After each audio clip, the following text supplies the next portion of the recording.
I just came back from Fan Expo Boston and had a good time.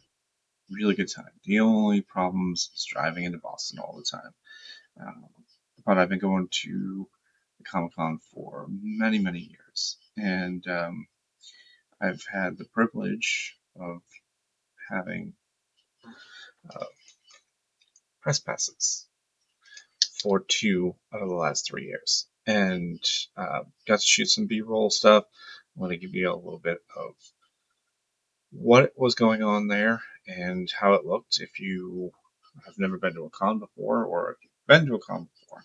Um, it's always a interesting experience. I've been uh, to Boston 2017, 2018, 2019, and obviously 2 years were missed because of the pandemic. 2022 we did not go um, that year, but we did go 23, 24, and then we missed last year, but obviously we went this year. So I'm just going to give you a little overview in this, so you'll hear my voice and you'll see some of the stuff, and then I will go over, who I met. Obviously, if you follow me on Instagram, you know who I met.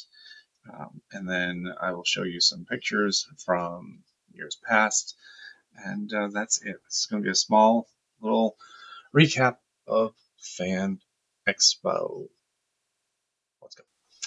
This is obviously the entrance to the Fan Expo. This is a Friday afternoon. Fridays usually are the slowest days of the weekend, with Saturday being the most chaotic, and I'll show you some of that in a minute. And then Sundays are hit or miss depending on the weekend and so on. And then we just kind of filmed around the B-roll.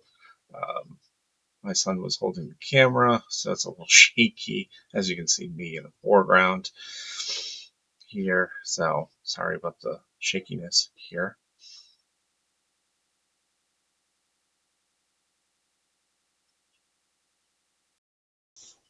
Here we're looking at the photo op area. This is where I got 2 of the 3 stars that I saw on Friday and Saturday. Picture there. Sunday, Chris Evans had his own photo op area upstairs, and that's where we were on Sunday. But so this is now just another look at the beginning of the con and just place. Now, I wanted to get a good shot from the other side to show you where all the people were, but unfortunately we could not do that. They had the shutters closed on that side, but here is the massive size of the convention center, and it is Friday, so it wasn't as busy. Like I said, usually Saturdays are the biggest days, and so we'll get to that in a minute. George unfortunately disappeared on me, so I wound up doing an interview on my own and recording it. So, have you guys seen the brand new day? Yes. Yeah, we have. All right, what'd you guys think? It was awesome. Phenomenal, yeah. Do you think it's the best Spider-Man movie ever? I would say so. Yeah. I will say Tobey Maguire's first Spider-Man movie has a special place in my heart, though. Yeah, my son really likes those. I actually liked Garfield's. Yeah, me too. But who are you guys here to see? I'm here to see Paul Dini. I'm here to see Dan Mora. Okay. Well, thank you guys very much. All right. Yeah.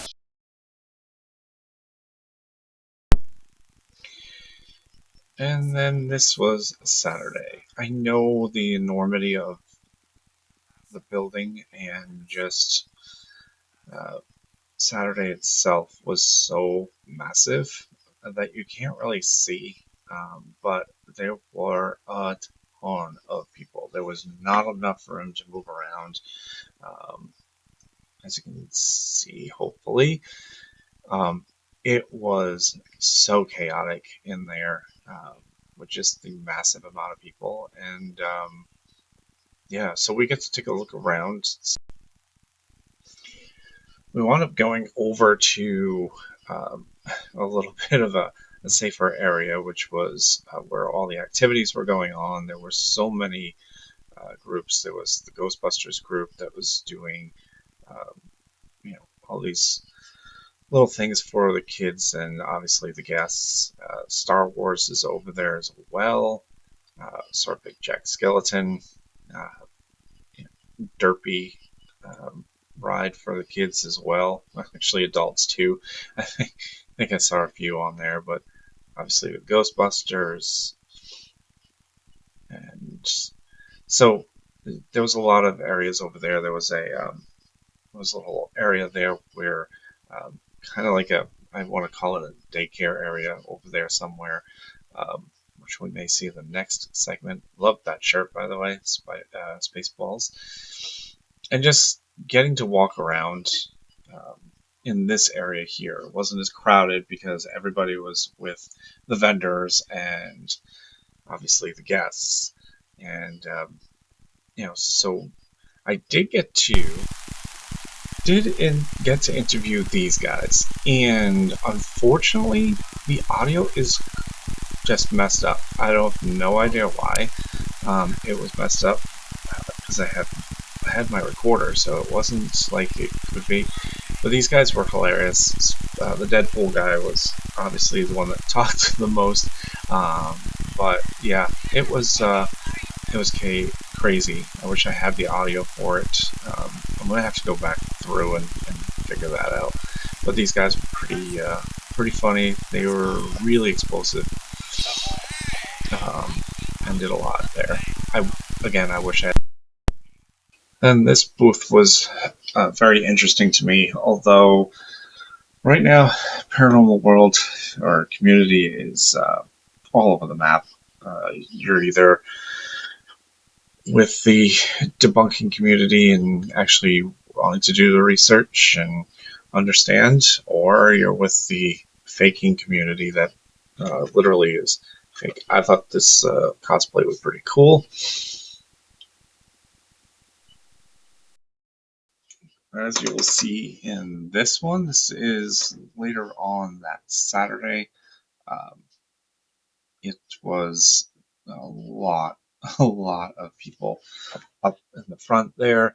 Um, that is a cool display of the Lord of the Rings stuff that they had, and they're on the Boston Expo .com page, so you can actually order them. There was also another link to that particular area, so you could buy. And then, like I said, there was so many people. If you can't see this, I know that glare is really bad. It was bad during the whole time, but as you can see, there were just so many people. It was insane Saturday, but still get to see my two people that I was there to see. I'll get to that very soon. But yeah, uh, what a crazy scene on a Saturday. But you have to expect that on a Saturday. It's the longest day of any con, and it's usually the day most people can get for the weekend. So yeah, it's insane. Look at all those people.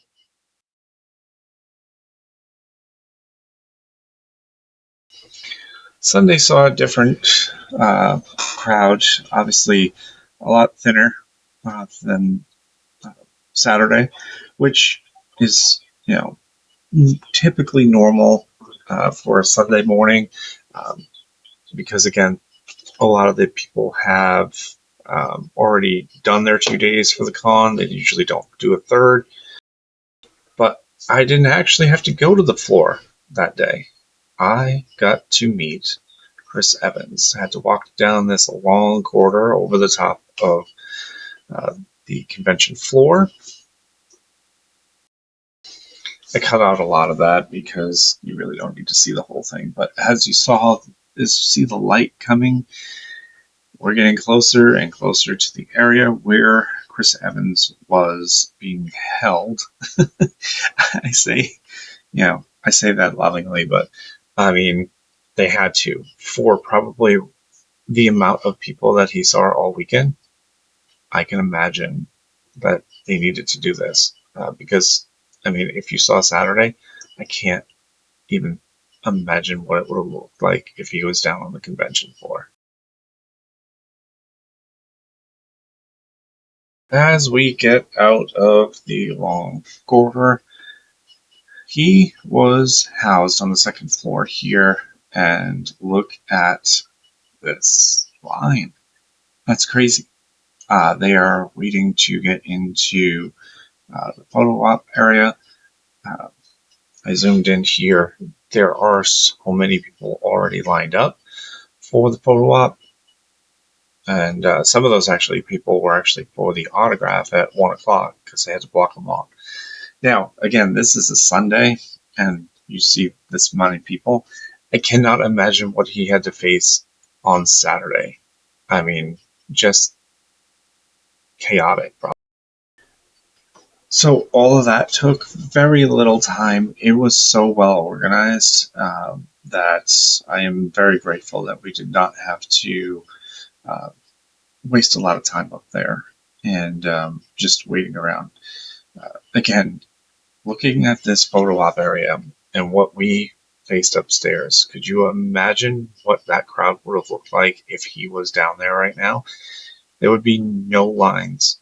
There would be no lines empty, I should say. It would have been packed to the gills. Finally, there was this large panel room. Every single seat and probably standing room only for all those people who paid for that live for Chris Evans. Yeah. Insanity. And that was it for me on Sunday as I walk out. Another successful con for me. That line over there that you just saw was for the panel. They had not let in most people, but that was a line that was literally full in that lobby and went all the way around the back wall. But I am truly grateful for Fan Expo and Seven Letters to give me press passes, and I hope to do it again. Hopefully, to help this podcast out, I handed out a bunch of cards and crossing my fingers. So, there. Okay. I had a lot of video that we shot. I did hand out cards. I had these special lanyards made for George and I. I actually have a bunch extras to give them out to family members and anybody who wants one, I guess. But I love going to cons. I've been going to, again, Fan Expo for a while. Always go to Rhode Island as well. Sometimes Connecticut. I would love to go to New York sometime. San Diego Comic Con is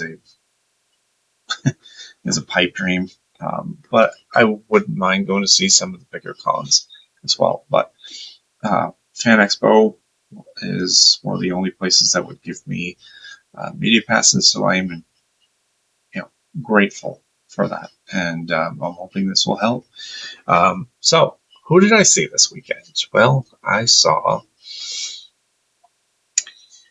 Carl Urban on Friday. I had met Carl in 2017, but my first time going to Fan Expo, did not know that at the time photo ops was the only way you were going to be able to get photos with the actors, because I had gone to the Rhode Island Comic Cons the 2 years before that, and a lot of them did selfies at the table, so I was kind of confused by that.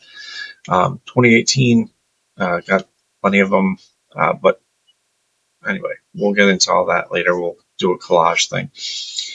2017, I got to meet Carl Urban. He was just finished with a show that Fox had canceled after 1 year, and it was a show I actually liked. I did ask him about it, and he said it was up to the networks. I might have been one of the only people that saw it, apparently, because they had to cancel it, but that was Almost Human. Um, and he was really nice. So, again, got to talk to him a little bit on Friday, and just wished him the best of, uh, you know, best on the next things. Obviously, Mortal Kombat 3 will be one of them. Um, will we ever see Star Trek 4?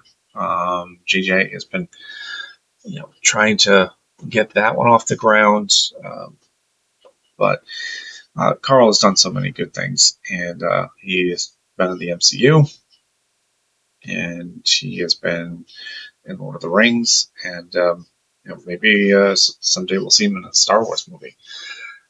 Oh, wait, we did. Technically, he was in Star Wars, but he was a stormtrooper. Yes, in The Last Jedi. I bet you didn't know that. Geek. Saturday. Saturday was rough because of the traffic. I understand the convention center floor was packed. And as you hopefully saw the dynamic of Saturday with so many people, could you imagine if Chris Evans was down there?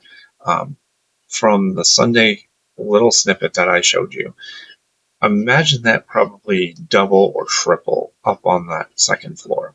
I never even went up there. I really didn't want to see what was going on up there. I had enough to go with on the convention floor. But I did get to meet Daphne Keane, who played X-23 in the Deadpool and Wolverine Logan movie, as well as she played Jedi in The Acolyte. Don't hate. Okay, The Acolyte was okay. I know it got canceled after one season and it's coming back for season 2, so we can find out what happened to Plagueis. But don't come at me for that take. Also got to meet Carrie Green. I wish I could tag her in something, but I don't have her socials. But she is as sweet as I thought she was going to be. She was so kind, and I mean, Daphne was too. Don't get me wrong, but I had a huge crush on Carrie Green. She was the it girl of 3 popular movies: Goonies, Lucas, and Summer Rental. Um, you know, uh, and I got to talk to her about a bunch of things, and yeah, it was really really nice to talk to her. I asked her about John Candy working with him in the Summer Rental movie, and told her that I saw the documentary with Ryan Reynolds in Boston when it came out, and yeah, we had a good conversation, and I would love to have her on the show. I would actually love to have any of the stars that I've ever met on the show. Hard to get them to come on such a small show. Maybe someday, but and of course Sunday was Chris Evans Day, um, and he. Again, I give him all the credit in the world, and I will give credit where credit's due. Um, the staff for uh, Chris Evans' area was fantastic. They did an amazing job of keeping everyone informed, keeping them in line, telling them what was coming, what they were doing, and it was seamless. I'm hoping that it was for Saturday as well. I don't have any clue, but when I got the pre-orders, situated, I knew Sunday was probably going to be the best day of the two that he was there, because Saturdays again are a chaotic mess. Um, and again, I have no idea how many people he saw all weekend. But for him to, right before the photo, give me a fist pump, ask me how I was doing, and I asked him how he was doing, and he said he was doing all right. Again, I can't even imagine. Hometown guy. Um, you know, I never seen him before in Boston at this con. So um, just the overall amount of people was just insane, and rightfully so, because he's a great actor, and again, he's a hometown guy. He's from Boston. Um, but and then how they did the photo autograph signings was very quick. There was really no time to talk to him, which, believe me, I know people were probably upset a little bit. Maybe they didn't get to talk to him or whatever. But a star like that, um, you got to keep the lines moving. You just have to. So as I was watching the lines going very, very fast, I knew that we would get to see him. He'd sign, and then a thank you, and that was it. Which again, I don't mind. I know probably other people probably didn't mind or were upset about it, but that's the way it goes. Because I've seen big headliners, and sometimes they do take a little bit of time to get through their lines. I remembered Hayden was one of them. He wanted to talk to people, and they had to rush him through some stuff. And you know, again, it I understand why they had Chris do what he did, because again, there were so many people probably all weekend. The man was probably tired too. I'm not gonna lie, I probably would be. But so that is the entirety of the Fan Expo experience, and you'll see a little snippet of all the years past, from 2018 all the way to this final day. And again, I am appreciative for Boston Fan Expo for doing this, for giving me the opportunity to do the press, and again, I just want to try to grow this podcast. I really just need to, and yeah, it's a lot of fun. Hope to do it again next year. Well, I definitely will, and I will reapply next year for media passes and be hopefully a little bit better. Make sure the audio doesn't get screwed up. Um, Again, I have no idea. Must have been when I transferred it into this computer, because a lot of the other audio was there, but it is what it is. But I will see you all at the movies.